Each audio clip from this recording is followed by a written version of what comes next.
تم غیر قوموں کے اعلی کار بن گئے ہو. تمہیں یہ پتہ نہیں کہ تم کس لیے کیا کر رہے ہو. تمہاری ڈائریکشن نہیں رہی, کوئی تمہارا رخ معین نہیں ہے, اور آنکھیں بند کر کے ایک بیرونی طاقتوں کے اعلی کار بنتے ہوئے اپنے وطن کے اوپر تم مسلط ہو گئے. شرم نہیں آتی تمہیں؟ کوئی حیا باقی نہیں رہی کہ جس فوج کو غیر قوموں کے تسلط سے بچانے کے لیے قائم کیا گیا تھا, اور ساری قوم اپنا خون پلاتی ہے تمہیں اس وجہ سے کہ تم ہمیں غیروں کے تسلط سے محفوظ رکھو, اس پر تم خود مسلط ہو گئے ہو. فوج کا ضمیر آج بھی زندہ ہے, اس کو جھجوڑیں تو صحیح. فوج کی بھاری اکثریت سمجھے گی اس بات کو, اور بغیر خون خرابے کے, بغیر ان کے خلاف نفرت کی تعلیم دیے, ان کے اندر ایک شعور بیدار ہوگا. یہ اپنے افسروں کو کہیں گے کہ ہم یہ نہیں ہونے دیں گے. ابھی چند دن ہوئے ہم نے آزادی حاصل کی تھی, اور اپنی آزادی کے اوپر ہم خود تبر بن کر بیٹھ جائیں, تبر بن کر پڑھیں اور آزادی کو ٹکڑے ٹکڑے کر دیں. ہرگز ایسا نہیں ہوگا. یہ آواز اگر باہر سے اٹھے گی تو فوج میں مدافعت پیدا کرے گی. اگر فوج کے اندر سے اٹھنی شروع ہوئی تو یہ آواز فوج کو آزادی کا احساس دلائے گی, اپنی ذمہ داریوں کا احساس دلائے گی. اس نعرے کے خلاف مرافعت اور مدافعت پیدا نہیں ہوگی, بلکہ اس کے حق میں مزید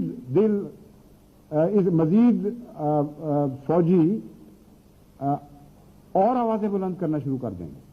ایک آواز بڑھتے بڑھتے 2 3 4 آوازوں میں تبدیل ہوگی. اور یہ اعلان کرنا, اخبارات میں ایسے بیان دینا ہرگز ملک کے مفاد کے خلاف نہیں ہے. کوئی قانون شکنی نہیں.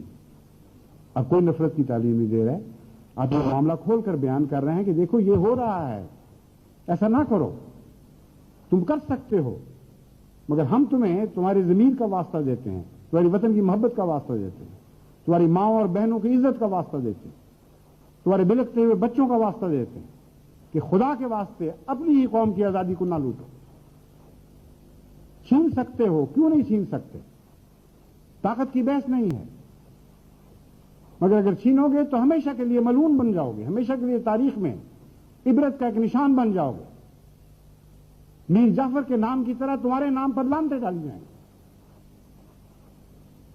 تمہارا نام میر صادق کا نام بن کر دوبارہ ابھرے گا. یہ بتاؤ اس قوم کو, کیا کسی باپ کو اختیار نہیں کہ اپنے معصوم بچے کو دیوار کے ساتھ ٹکرا کر اس کے دماغ کا بھیجا باہر نکال دے, اس کے سر کو پارا پارا کر دے؟ ممکن کیوں نہیں؟ طاقت ہے. بس کس صاحب ضمیر انسان میں یہ طاقت ہے بتائیے؟ ہاں, اگر ضمیر مر جائے اور انسان پاگل ہو جائے اور کوئی سوچ باقی نہ رہے, جذبات تباہ ختم ہو چکے ہوں, تو پاگل مائیں بھی بعض دفعہ اپنے بچوں کا سر دیوار سے پٹک کر اس کا بھیجا باہر نکال دیتی ہیں, اس کے ٹکڑے ٹکڑے کر دیتی ہیں. امریکہ میں ایسے واقعات ہوئے, میں نے خود پڑھے ہیں کہ ایک ماں نے خود اپنے بچے کا سر دیوار سے پٹکا اور اس کے ٹکڑے ٹکڑے اڑ گئے اور اس کا بھیجا باہر نکل کر پھیل گیا. ایسا مکروہ منظر لوگوں نے دیکھا. تو کیا پاکستانی فوج کے لیے یہی مقدر رہ گیا ہے؟ کون کہتا ہے تم میں طاقت نہیں ہے؟ مگر یاد رکھو, تم نے یہ طاقت ہم سے حاصل کی, اپنی بیویوں سے, اپنے بچوں سے, اپنی ماؤں سے حاصل کی ہے, قوم کے کمزور مزدوروں سے حاصل کی ہے. ان غریبوں سے حاصل کر کے پھر تم اس پر مسلط ہو جائے, کوئی تم میں شرم باقی نہیں. اس لیے غیرت کا نمونہ اظہار کرو, اپنی حمیت کا اظہار کرو, قوم کی آزادی کی خاطر جو تمہاری اپنی آزادی کا پیغامبر ہے. تم قوم کو آزادی دلاؤ, اس کے بغیر نہ کبھی تم باضمیر انسان کے طور پر زندہ رہ سکتے ہو, نہ ایک باضمیر فوج کے طور پر تمہیں زندہ رہنے کی اہلیت رہے گی. ایسی فوجیں جو اپنے عوام پر مسلط ہوں لازماً باہر سے طاقت حاصل کیا کرتے ہیں. یہ نقطہ کیوں نہیں سمجھتے یہ لوگ؟ کبھی دنیا میں کوئی فوج باقی نہیں رہ سکتی جب تک اس کی طاقت کا کوئی سرچشمہ نہ ہو. اب عوام کو اگر متنفر کر لیا ہے, اگر عوام پر مسلط ہو گئی ہے, تو پھر بیرونی طاقتوں کے سہارے پر یہ فوجیں مجبور ہو جایا کرتی.